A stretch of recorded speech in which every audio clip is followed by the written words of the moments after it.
پرانے وقتوں کی بات ہے، صحرا کے کنارے ایک بستی آباد تھی۔ یہ بستی ہمیشہ خاموش رہا کرتی تھی، جہاں دن سورج کی آگ میں جلتے اور راتیں سرد ہواؤں کے ساتھ سستیاں لیتی تھی۔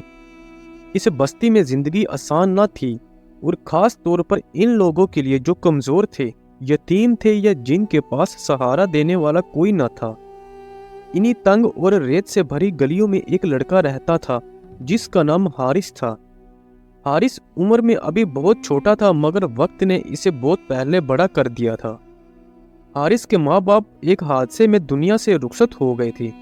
وہ دن حارث کے لیے قیامت سے کم نہ تھا، کیونکہ اس دن کے بعد اس کی زندگی کا ہر رنگ پھیکا پڑ گیا۔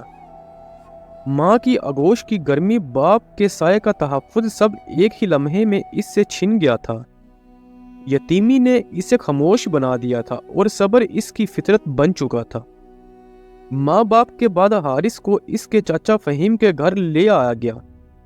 بستی والوں کو یہی لگا کہ فہیم نے ایک نیکی کا کام کیا ہے، مگر حقیقت صرف حارث ہی جانتا تھا۔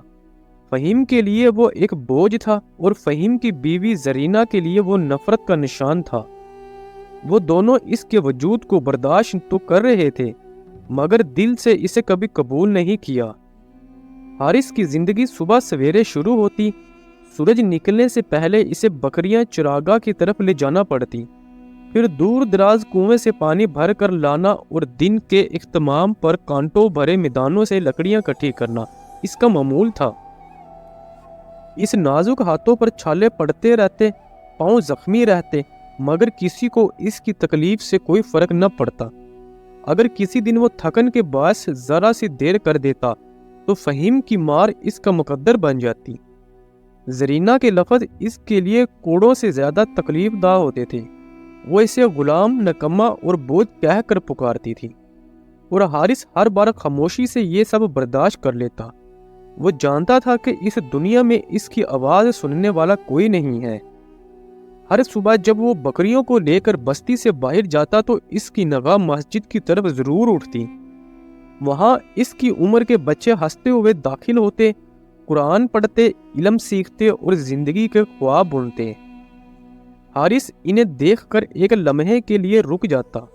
اس کا دل چاہتا کہ وہ بھی ان کے ساتھ بیٹھے، کچھ سیکھے، کچھ بنے، مگر فوراً اسے اپنی حقیقت یاد آ جاتی۔ وہ سر جھکا کر آگے بڑھ جاتا اور اپنے دل کو سمجھا لیتا کہ خواب سب کے لیے نہیں ہوتے۔ ایک رات برسوں سے جمع شدہ درد نے اس کے دل میں طوفان برپا کر دیا۔ اس نے ہمت کر کے فہیم سے اجازت مانگی کہ وہ بھی پڑھنا چاہتا ہے۔ اس کی آواز میں لرزش تھی، مگر امید بھی تھی۔ فہیم نے اس کی بات سن کر زوردار کہکا لگایا، اور اس کہکے میں رحم کا شائبہ تک نہ تھا۔ زرینہ نے بھی اس موقع پر زہر آلودہ باتیں کی اور حارث کو اس کی اوقات یاد لائی۔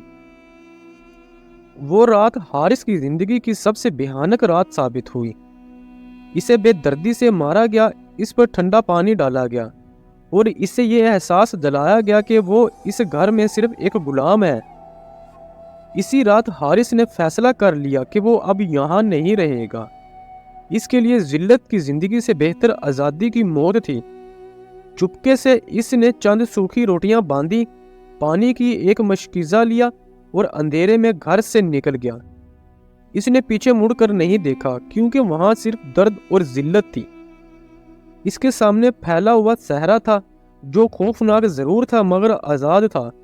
ریت پر ننگے پاؤں چلتے ہوئے اس کے قدم لڑکھڑا رہے تھے۔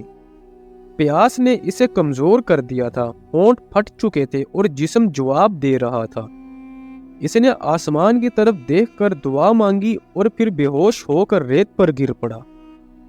جب اس کی آنکھ کھلی تو صبح ہو چکی تھی۔ سورج کی تیز روشنی نے اسے جھنجھوڑ دیا۔ وہ بامشکل اٹھا اور خود کو گھسیٹتا ہوا ایک درخت کے سائے تک لے گیا۔ اسے محسوس ہو رہا تھا کہ شاید یہ اس کی زندگی کا آخری دن ہو، مگر تقدیر نے ابھی اس کے لیے کچھ اور لکھ رکھا تھا۔ رات ہونے پر وہ دوبارہ چل پڑا۔ چاند اور ستارے اس کے رہنما تھے۔ کئی گھنٹوں کے سفر کے بعد اسے پہاڑیوں کے درمیان ایک غار دکھائی دیا، جہاں آگ جل رہی تھی۔ امید اور خوف دونوں اس کے دل میں جاگ اٹھے۔ صبح اس نے غار میں داخل ہو کر ایک لڑکی کو قید پایا جس کا نام عائشہ تھا۔ عائشہ ایک معزز تاجر کی بیٹی تھی جسے ڈاکوؤں نے اغوا کر لیا تھا۔ اس کی آنکھوں میں خوف کے ساتھ ساتھ زندگی کی امید بھی تھی۔ حارث نے پہلی بار کسی کے لیے اپنی جان خطرے میں ڈالنے کا فیصلہ کیا۔ رات کو جب اغوا کار نشے میں ڈوب گئے تو اس نے چابی چرا کر عائشہ کی زنجیریں کھول دی۔ دونوں گھوڑوں پر سوار ہو کر اندھیرے میں فرار ہو گئے۔ یہ صرف فرار نہیں تھا بلکہ ایک نئی زندگی کی شروعات تھی۔ کئی گھنٹوں کے سفر کے بعد وہ عائشہ کے گاؤں پہنچے جہاں اس کے والد بیٹی کو پا کر رو پڑے۔ انہوں نے حارث کو گلے لگا لیا اور اسے اپنا بیٹا مان لیا۔ وقت کے ساتھ حارث کے زخم بھی بھرنے لگے۔ اس نے علم حاصل کیا، محنت کی اور ایک باوقار انسان بن گیا۔ عائشہ اس کی زندگی کا سہارا بنی اور دونوں نے سادگی سے نکاح کر لیا۔ وہ لڑکا جو کبھی غلام تھا اب عزت اور محبت کی زندگی گزار رہا تھا۔ حارث کے لیے نئی زندگی کا آغاز آسان نہ تھا کیونکہ زخم صرف جسم پر نہیں ہوتے بلکہ روح پر بھی ثابت ہو جاتے ہیں۔ اگرچہ حاجی عبدالغفور کے گھر میں اسے عزت، احترام اور محبت ملی، مگر راتوں کو جب خاموشی چھا جاتی تو ماضی کے سائے اس کے گرد منڈلانے لگتے۔ اسے اکثر خواب میں وہی تنگ گلیاں نظر آتی، وہی کوڑے، وہی تیز ہمائیں اور زرینہ کے زہریلے الفاظ جو اس کے کانوں میں آج بھی گونجتے تھے۔ وہ بڑبڑا کر جاگ اٹھتا اور دیر تک پسینے میں ڈوبا رہتا جیسے ابھی بھی صحرا میں بھاگ رہا ہو۔ عائشہ اس کی کیفیت کو سمجھنے لگی تھی۔ وہ جانتی تھی کہ ظلم کے زخم مرہم سے نہیں بھرتے بلکہ وقت اور محبت مانگتے ہیں۔ وہ خاموشی سے اس کے پاس بیٹھ جاتی، اسے پانی دیتی اور نرم لہجے میں باتیں کر کے اس کے دل کو سکون دیتی۔ حارث پہلی بار محسوس کرتا تھا کہ کوئی اس کے درد کو بغیر کہے سمجھ رہا ہے۔ یہی احساس اس کے لیے سب سے بڑی دولت تھا۔ حاجی عبدالغفور نے حارث کو محض پناہ ہی نہیں دی تھی بلکہ اسے علم کی طرف بھی راغب کیا تھا۔ انہوں نے بستی کے ایک بڑے بزرگ عالم سے اس کا تعارف کروایا جو بچوں کو قرآن اور دنیاوی علوم دونوں پڑھاتے تھے۔ جب حارث پہلی بار تختی اور قلم ہاتھ میں لیتا تو اس کی انگلیاں کانپنے لگتی جیسے وہ کسی اجنبی دنیا میں قدم رکھ رہا ہو، مگر علم کی روشنی آہستہ آہستہ اس کے دل کے اندھیروں کو روشن کرنے لگی۔ وہ دن رات محنت کرتا، سوال پوچھتا، سیکھنے کی لگن رکھتا اور ہر نئی بات کو ایسے جذب کرتا جیسے پیاسا پانی پیتا ہے۔ استاد اس کی محنت دیکھ کر حیران رہ جاتے۔ انہیں اندازہ ہو گیا تھا کہ یہ لڑکا عام نہیں بلکہ برسوں کے دکھ نے اسے اندر سے مضبوط بنا دیا ہے۔ وقت گزرتا گیا اور حارث کی شخصیت بدلنے لگی۔ وہ خاموش اور سہما ہوا لڑکا اب سوچنے، سمجھنے اور بولنے لگا تھا۔ اس کے اندر ایک اعتماد جنم لے رہا تھا جو پہلے کبھی موجود نہ تھا۔ وہ جان چکا تھا کہ انسان کی اصل قدر اس کے حالات نہیں بلکہ اس کا حوصلہ طے کرتے ہیں۔ اسی دوران صحرا میں ان ڈاکوؤں کی خبر پھیلنے لگی جن سے حارث اور عائشہ بچ کر نکلے تھے۔ لوگ خوف میں مبتلا تھے کیونکہ وہ کئی بستیوں کو لوٹ چکے تھے۔ ایک دن وہی خبر دوبارہ آئی کہ ڈاکو سرگرم ہو گئے ہیں اور ان کی نظریں حاجی عبدالغفور کے علاقے پر بھی ہیں۔ یہ سن کر حارث کے دل میں ایک پرانا خوف جاگ اٹھا، مگر اس بار اس کے ساتھ کمزوری نہیں بلکہ عزم تھا۔ حارث نے حاجی عبدالغفور سے صاف الفاظ میں بات کی اور کہا کہ وہ اب بھاگنے والا نہیں رہا۔ اس نے تجویز دی کہ بستی کے نوجوانوں کو منظم کیا جائے، حفاظتی پہرے قائم کیے جائیں اور خطرے کا مقابلہ ہوش مندی سے کیا جائے۔